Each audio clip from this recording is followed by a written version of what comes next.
Spicy ആയിട്ടുള്ള Chettinad pepper chicken ഉണ്ടാക്കുന്നത് എങ്ങനെ നോക്കാം. അപ്പോൾ നമുക്ക് നോക്കാം ഇതിലേക്ക് വേണ്ട സാധനങ്ങൾ എന്തൊക്കെയാണ്. ഞാനിവിടെ 1 കിലോ ചിക്കൻ എടുത്തിട്ടുണ്ട്. ഈ ചിക്കൻ ഞാനിവിടെ കുറച്ച് ചെറിയ പീസായിട്ട് കട്ട് ചെയ്തെടുത്തിട്ടുണ്ട്. പിന്നെ വേണ്ടത് സവോള, ഞാനിവിടെ ഒരു വലിയ സവോള ചോപ്പ് ചെയ്തെടുത്തിട്ടുണ്ട്. പിന്നെ കറിവേപ്പില, പിന്നെ ഒരു മീഡിയം തക്കാളി ചോപ്പ് ചെയ്തെടുത്തത്, 1.5 table spoon ginger garlic paste. അത് ഇഞ്ചിയും വെളുത്തുള്ളിയും രണ്ടും തുല്യ അളവിൽ എടുത്തിട്ട് വെള്ളം ചേർക്കാണ്ട് മിക്സിയിലിട്ടിട്ട് നന്നായിട്ട് പേസ്റ്റ് പോലെ അരച്ചെടുക്കാം. പിന്നെ നമുക്ക് ഇതിലേക്ക് വേണ്ട മസാലപ്പൊടികൾ, ഞാനിവിടെ ഒരു 1/4 ടേബിൾ സ്പൂൺ മഞ്ഞൾപ്പൊടി എടുത്തിട്ടുണ്ട്, 1.5 ടേബിൾ സ്പൂൺ മല്ലിപ്പൊടി എടുത്തിട്ടുണ്ട്. ഈ മല്ലിപ്പൊടിയൊക്കെ നമ്മൾ വീട്ടിൽ തന്നെ നമ്മൾ പൊടിച്ചിട്ട് നമ്മൾ കറിയിൽ ചേർത്തിട്ടുണ്ടെങ്കിൽ നമ്മുടെ കറിക്ക് നല്ല ടേസ്റ്റ് ആയിരിക്കും. പിന്നെ മുളക് പൊടി, ഞാനിവിടെ എടുത്തേക്കുന്നത് കാശ്മീരി മുളക് പൊടിയാണ് എടുത്തേക്കുന്നത്. ഈ മുളക് പൊടി ഞാനിവിടെ ഒരു 1/2 ടേബിൾ സ്പൂൺ എടുത്തിട്ടുണ്ട്. ഈ കറിയിലേക്ക് നമ്മൾ കുരുമുളകിൻ്റെ പൊടിയും നമ്മൾ കൂടുതൽ ചേർക്കുന്നത്, അപ്പോൾ അതനുസരിച്ചിട്ട് മുളകിൻ്റെ പൊടി ചേർക്കാം. പിന്നെ ഒരു ടേബിൾ സ്പൂൺ ക്രഷ് ചെയ്തെടുത്ത കുരുമുളക്, 1/2 ടേബിൾ സ്പൂൺ കുരുമുളക് പൊടിച്ചത്, ഒരു 1/4 table spoon garam masala, 1/4 table spoon നല്ല ജീരകം പൊടിച്ചത്. അപ്പോൾ നമുക്ക് നോക്കാം ഇതിന് കറിയാക്കാന്ന്. ഇനി നമുക്ക് കറിയാക്കാൻ വേണ്ടിയിട്ട് കുറച്ച് വലിയൊരു പാൻ വെച്ചിട്ട് ചൂടാക്കാം. ഇതിലേക്ക് നമുക്ക് ഓയിൽ ഒഴിക്കാം. അപ്പോൾ ഓയിൽ നന്നായിട്ട് ചൂടായിട്ടുണ്ട്. ഇനി ഇതിലേക്ക് നമുക്ക് കറിവേപ്പില ചേർക്കാം,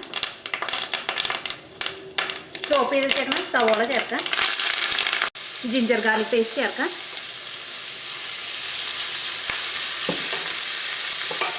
ഈ സവോളയ്ക്ക് മൊരിഞ്ഞിട്ട് നല്ലൊരു ബ്രൗൺ ആവണം. സവോളയ്ക്ക് നന്നായിട്ട് മൊരിഞ്ഞിട്ടുണ്ട്. ഇതിലേക്ക് നമുക്ക് മസാലപ്പൊടികൾ ചേർക്കാം. തീ ചെറുതായിട്ടൊന്ന് കുറച്ച് വയ്ക്കാം. ഇതിലേക്ക് നമുക്ക് ഏറ്റവും ആദ്യം മഞ്ഞൾപ്പൊടി ചേർക്കാം.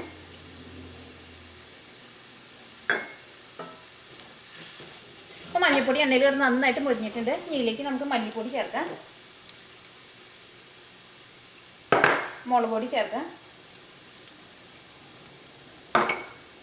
കുരുമുളകിൻ്റെ പൊടി ചേർക്കാം,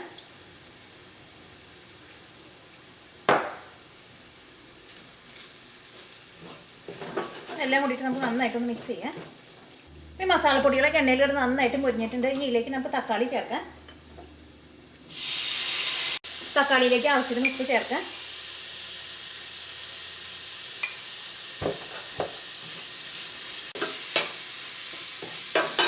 ഇനി നമുക്കൊരു മീഡിയം ഫ്ലെയിമിലിട്ടിട്ട് മൂടി വെച്ചിട്ട് തക്കാളി നമുക്ക് വേവിക്കാം. നമുക്ക് മൂടി വയ്ക്കാം. അപ്പോൾ തക്കാളി നന്നായിട്ട് വെന്തിട്ടുണ്ട്. ഈ തക്കാളി നന്നായിട്ട് വെന്ത് കഴിഞ്ഞിട്ട് വേണം ഇതിലേക്ക് നമുക്ക് ചിക്കൻ ചേർക്കാൻ വേണ്ടിയിട്ട്. തക്കാളി നന്നായിട്ട് വേവാണ്ട് നമ്മൾ ചിക്കൻ ചേർത്തിട്ടുണ്ടെങ്കിൽ നമ്മുടെ ചിക്കൻ റബ്ബർ പോലെയാവും. അപ്പോൾ തക്കാളി നന്നായിട്ട് വെന്തിട്ടുണ്ട്. ഇതിലേക്ക് നമുക്ക് ചിക്കൻ ചേർക്കാം, ഗരം മസാല ചേർക്കാം, ജീരകത്തിൻ്റെ പൊടി ചേർക്കാം, ക്രഷ് ചെയ്ത് വെച്ചാണ് കുരുമുളക് ചേർക്കാം.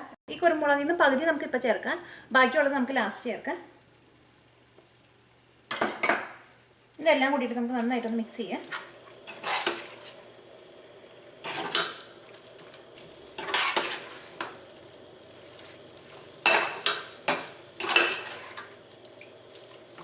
ഈ കറിയിലേക്ക് നമുക്ക് ആവശ്യത്തിന് ഉപ്പ് ചേർക്കാം.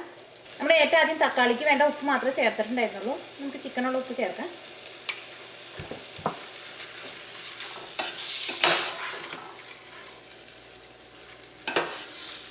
ഇനി നമുക്കൊരു മീഡിയം ഫ്ലെയിമിലിട്ടിട്ട് കറി നമുക്ക് വേവിക്കാം. ഈ ചിക്കൻ നന്നായിട്ട് ചൂടായി കഴിഞ്ഞ് കഴിയുമ്പോൾ ചിക്കൻ്റെ ഉള്ളിൽ നിന്ന് തന്നെ ചിക്കൻ വേവാൻ ആവശ്യത്തിന് വെള്ളം വരും. നമുക്കൊരു മീഡിയം ഫ്ലെയിമിലിട്ട് മൂടി വെച്ചിട്ട് ഈ ചിക്കൻ്റെ ഉള്ളിൽ നിന്ന് നന്നായിട്ട് വെള്ളമൊക്കെ വന്നു കഴിയുമ്പോൾ കറി നമുക്ക് നന്നായിട്ടൊന്ന് ഇളക്കിയിട്ട് കൊടുക്കാം. അപ്പോൾ നമുക്ക് മൂടി വയ്ക്കാം. ഈ ചിക്കൻ കറിയുടെ ഉള്ളിൽ നിന്നൊക്കെ നന്നായിട്ട് വെള്ളം വന്നിട്ടുണ്ട്. ഈ കറി നമുക്കൊന്ന് ഇളക്കിയിട്ട് കൊടുക്കാം. ഇനി നമുക്കൊരു മീഡിയം ഫ്ലെയിമിലിട്ടിട്ട് തന്നെ മൂടി വെച്ചിട്ട് ഈ കറി നമുക്ക് വേവിക്കാം. മൂടി വയ്ക്കാം.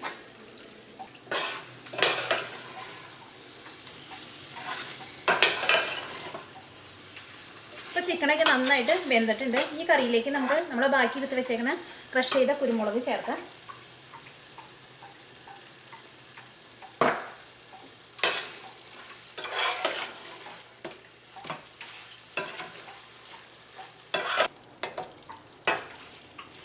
നമ്മുടെ കറി വെന്തിട്ടുണ്ട്. നമുക്ക് തീ ഓഫ് ചെയ്യാം.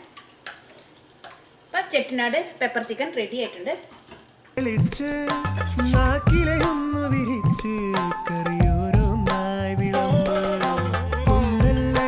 ചോറിൽ നറുനെയ്യൊരു തുള്ളി ഒഴിച്ച്